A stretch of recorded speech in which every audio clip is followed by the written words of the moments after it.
I had been a nurse at St. Catherine's Memorial Hospital for just over a year, and I thought I knew everything there was to know about the place. But nothing could have prepared me for the horrors that began unraveling that night.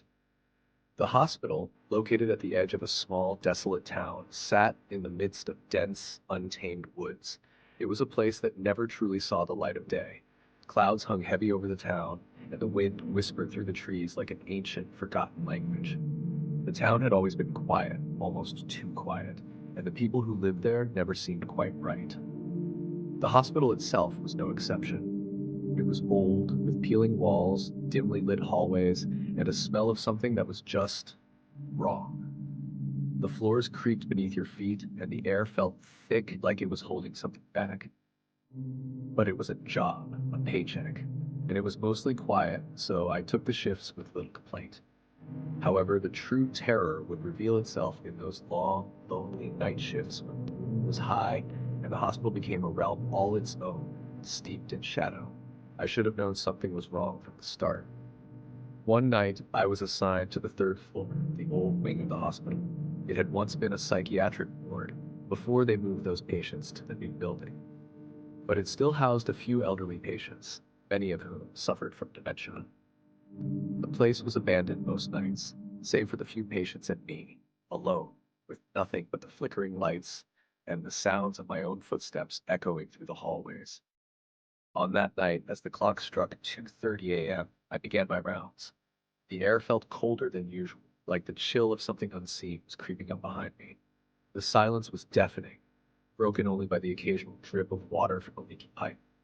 As I walked past room 12, I heard something. A low, raspy humming.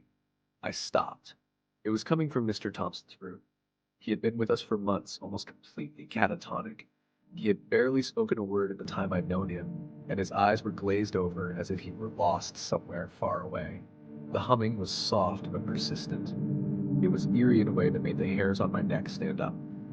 I turned the doorknob and entered the room.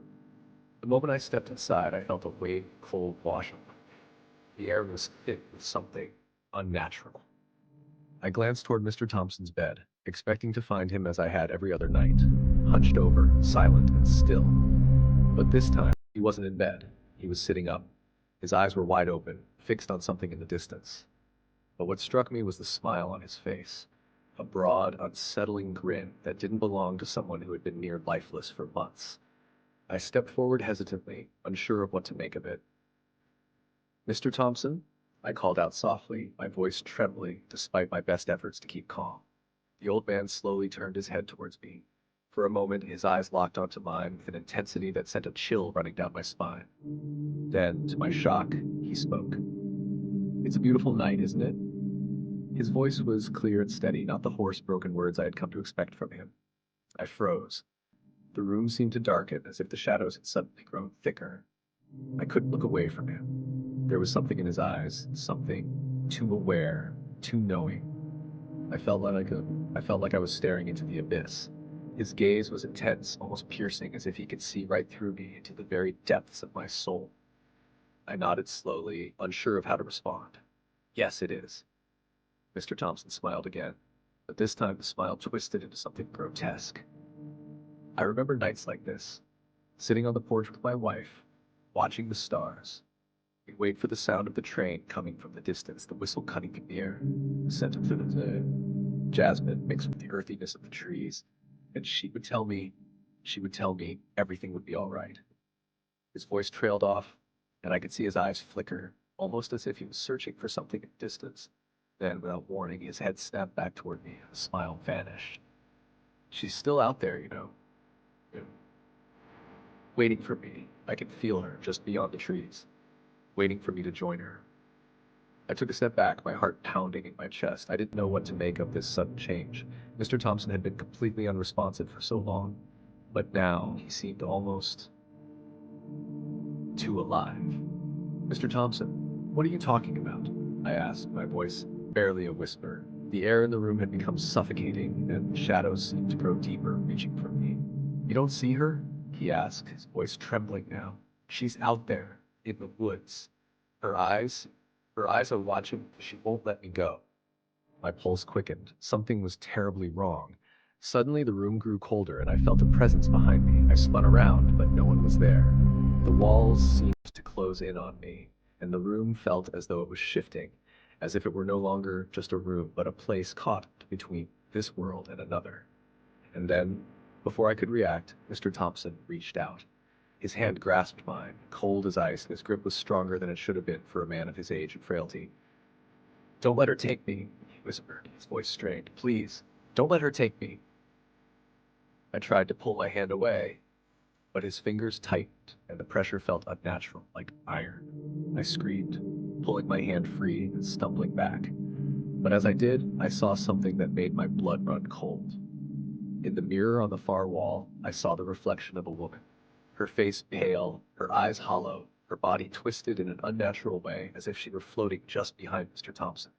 She wasn't real, but she was in the mirror, and that was enough to send me spiraling into panic. Without thinking, I bolted from the room, leaving Mr. Thompson behind. The hospital hallway stretched endlessly before me, darker than I had ever seen it, and the sound of my own footsteps echoed ominously in the silence. I couldn't escape the feeling that something was following. I rushed down the stairs and made my way to the nurse's station. But when I arrived, I found it empty. The lights flickered as if they were struggling to stay on, casting long, eerie shadows across the floor. I called out for anyone, but there was no response. The air felt thick with something malevolent, something watching me from the darkness. The walls seemed to close in tighter with every step I took. As I turned the corner toward the exit, I heard it. The sound of a woman crying softly, her sobs echoing through the empty halls. I turned around in a panic, but no one was there. The doors were locked. I tried to open them, but the handle was stuck, as if someone or something was holding it shut. The crying grew louder, the sobs more desperate. And then, just as suddenly as it had started, the crying stopped. The silence that followed was worse than any sound I had ever heard. I rushed back to Mr. Thompson's room, hoping to find him awake, hoping to find him alive. But when I opened the door, I was met with an emptiness so deep, it was as if the room itself had swallowed it. The bed was empty. The sheets were thrown aside as if he had vanished without a trace, and the air in the room felt cold and heavy, like something had been taken. I felt a sharp pain in my chest, an intense feeling of dread, of fear, something so raw it shook me to my core. It was then that I noticed the door, which had been closed, was now slightly ajar, and standing in the doorway was the woman from the mirror. Her eyes were wide, empty voids of black, and her mouth hung open in a grotesque grin that stretched far too wide, revealing jagged teeth like a predator waiting for its prey. Her skin was as pale as death, her fingers long and skeletal, reaching out toward me. Before I could react, the door slammed shut. The walls of the room began to close in on me, and I could feel the temperature drop drastically, like the life was being drained from the air.